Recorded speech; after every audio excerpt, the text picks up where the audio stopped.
Assalamualaikum warahmatullahi wabarakatuh. Kembali lagi di channel Sino Geografi, dan pada kesempatan kali ini kita akan membahas materi tentang penanggulangan bencana alam.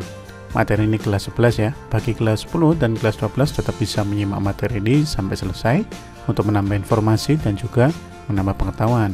Dan bagi kalian yang baru pertama kali lihat channel ini atau pertama kali lihat video ini, saya ucapkan selamat datang dan semoga cara saya menyampaikan informasi dapat kalian terima dengan baik.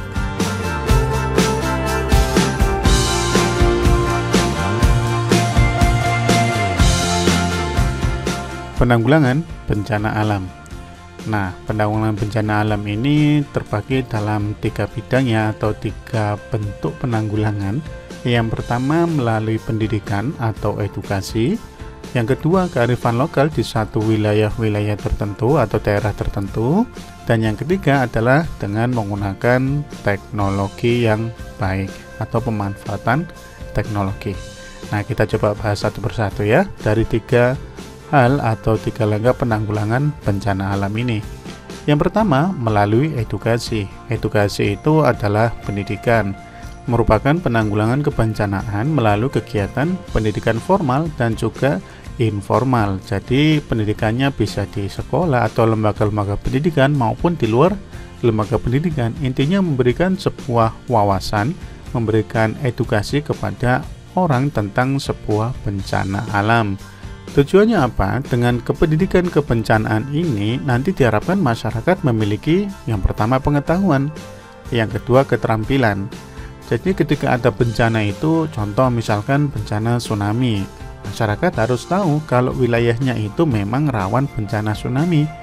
Nah, tsunami selalu diawali dengan gempa bumi, jadi masyarakatnya tahu. Kemudian setelah tahu, mereka memiliki keterampilan. Keterampilan ini bisa dibentuk atau ditingkatkan melalui sebuah kegiatan berupa simulasi. Contoh simulasi bencana alam ya, gempa bumi dan sebagainya. Jadi mereka bisa mengetahui kalau besok benar-benar terjadi sebuah bencana, ya kita tidak mau terjadi bencana ya.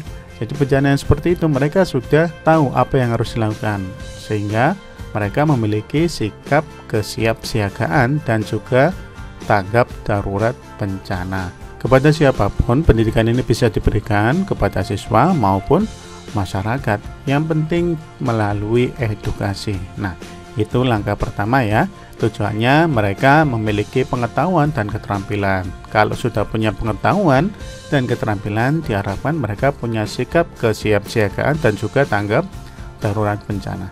Itu yang pertama. Yang kedua yaitu kearifan lokal. Kearifan lokal ya kebudayaan yang ada di satu wilayah.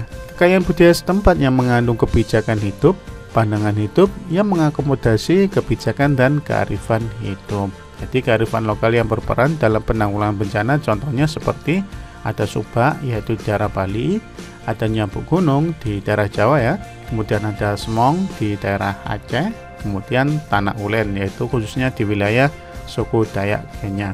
Nah, ada banyak sekali sebenarnya kearifan-kearifan lokal dalam penanggulangan bencana alam, tapi di sini saya tampilkan cuma 4 ya. Kita bahas singkat saja. Yang pertama yaitu Subak Bali. Subak sendiri merupakan sebuah organisasi yang dimiliki oleh masyarakat petani, yaitu khusus untuk mengatur sistem pengairan sawah atau kita kenal dengan namanya irigasi. Nah, Subak sendiri pada umumnya memiliki pura atau yang dinamakan pura ulun cari atau pura betugul yang khususnya dibangun oleh para pemilik lahan atau petani. Yang kedua ada nyabuk gunung. Apa itu nyabuk gunung? Nyabuk ini dari istilah Jawa ya, nyabuk gunung, yaitu merupakan cara bercocok tanam dengan cara membuat teras atau terasiring. Jadi sawahnya dibuat teras-teras yang dibentuk menurut garis kontur. Contohnya seperti banyak dilakukan di daerah lereng Bukit Sumbing atau Sindoro di daerah Jawa ya. Bisa juga dikatakan cara ini menjadi sebuah bentuk konservasi lahan dalam bercocok tanam karena ngikut garis kontur. Tujuannya apa? Ya mengurangi bahaya atau resiko terjadinya longsor. Sehingga kita bisa katakan nyabuk gunung merupakan kearifan lokal khususnya di bidang pertanian. Jadi membuat teras gitu ya. Yang ketiga adalah semong. Semong ini adalah salah satu bentuk kearifan lokal khususnya di daerah Aceh, lebih tepatnya di Pulau Simeulue. Semong sendiri adalah salah satu bentuk kearifan lokal di mana masyarakat bisa membaca fenomena alam, khususnya fenomena alam pantai. Tujuannya apa? Yaitu untuk menyelamatkan masyarakat dari bencana tsunami. Jadi khusus tsunami ya. Jadi teriakan semong, nah, bisa dikatakan seperti itu. Teriakan semong merupakan peringatan dini yang diartikan ada situasi di mana air laut surut. Jadi ketika air laut surut, masyarakat itu harus lari ke bukit. Ini adalah bentuk pengetahuan yang diperoleh dari leluhurnya, yaitu masyarakat ini, dan belajar dari bencana yang telah terjadi puluhan tahun yang lalu. Nah, dari pengalaman inilah masyarakat memiliki pengetahuan ketika ada air laut surut, ada teriakan semong, maka masyarakat harus lari ke bukit atau lari ke gunung. Nah, perbedaannya dengan masyarakat yang ada di daerah lain, tidak ada budaya seperti ini, sehingga ketika ada air laut yang surut, justru mereka malah lari ke laut dan mengambil ikan. Nah, yang ada ya malah banyak terjadi korban jiwa.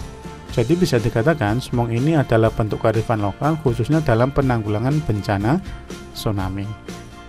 Contoh kearifan lokal yang lain yaitu Tanah Ulen. Tanah Ulen ini adalah salah satu bentuk tradisi yang unik atau bisa dikatakan tradisi langka yang dimiliki oleh suku Dayak ya, walaupun tidak semua suku Dayak ya. Nah, Tanah Ulen ini adalah salah satu bentuk tanah larangan yang berupa kawasan rimba atau hutan primer dengan tingkat keanekaragaman hayati yang sangat tinggi. Tujuannya apa? Yaitu dimanfaatkan dalam menjaga kelangsungan hidup masyarakat adat Dayak itu sendiri. Di wilayah Tanah Ulen ini tumbuh berbagai jenis rotan, daun sang, kayu manis, damar, dan banyak lagi keragaman hayati yang ada di situ. Jadi di sini ini semacam tanah khusus lah, atau kita bisa katakan sebagai kawasan rimba atau hutan primer. Jadi dijaga betul kawasan ini. Ini adalah bentuk penanggulangan bencana melalui kearifan lokal, dan masih banyak sekali kearifan lokal masyarakat Indonesia yang tidak saya sebutkan di sini ya. Yang ketiga yaitu pemanfaatan teknologi. Ini sudah jelas, dengan berkembangnya teknologi maka banyak sekali alat-alat yang bisa dimanfaatkan dalam mendeteksi atau menanggulangi bencana. Pada gambar ini ada alat yang disebut dengan INATEUS, yaitu singkatan dari Indonesia Tsunami Early Warning System. Jadi semacam alat pendeteksi terjadinya bencana tsunami. Ini hanya salah satu teknologi aja ya. Jadi di dalam alat ini terdiri dari seismograf yang dioperasikan oleh BMKG. Kemudian ada alat pasang surut yang dipasang di pantai-pantai dan dioperasikan oleh Badan Informasi Geospasial atau BIG, serta Tsunami Buoy. Apa itu Tsunami Buoy? Jadi Tsunami Buoy ini ya kayak gini nih ya. Jadi alat ini bisa mendeteksi gelombang tsunami. Melalui alat ini dia bisa memancarkan sebuah data. Kalau kalian lihat gambar ini ada buoy, ini kan buoy ya. Jadi ini pendeteksi, kemudian ada juga alatnya yang dipasang banyak sekali dan ditangkap oleh satelit. Satelit inilah yang memancarkan kepada lembaga yang bersangkutan yaitu BMKG ini, sehingga bisa mendapatkan informasi bahwa akan terjadi bencana tsunami. Dan masih banyak lagi. Gunung meletus pun sama, ada alatnya yang bisa mendeteksi bahwa akan terjadi gunung meletus. Maka kalau gunung akan meletus kan terlihat kan ya grafiknya yang naik turun itu, seismografnya terlihat. Ketika semakin tinggi maka bisa dikatakan gunung tersebut akan segera meletus, dan orang-orang harus segera menjauh dari gunung api tersebut. Tujuannya apa ya? Mengurangi korban jiwa. Baik anak-anak, itu dulu materi pada pertemuan kali ini. Semoga bisa kalian terima dengan baik. Kalau ada pertanyaan silahkan tulis saja di kolom komentar. Kalau dirasa videonya bermanfaat silahkan kalian sebarkan. Terima kasih, sampai jumpa di video-video selanjutnya ya. Assalamualaikum warahmatullahi wabarakatuh.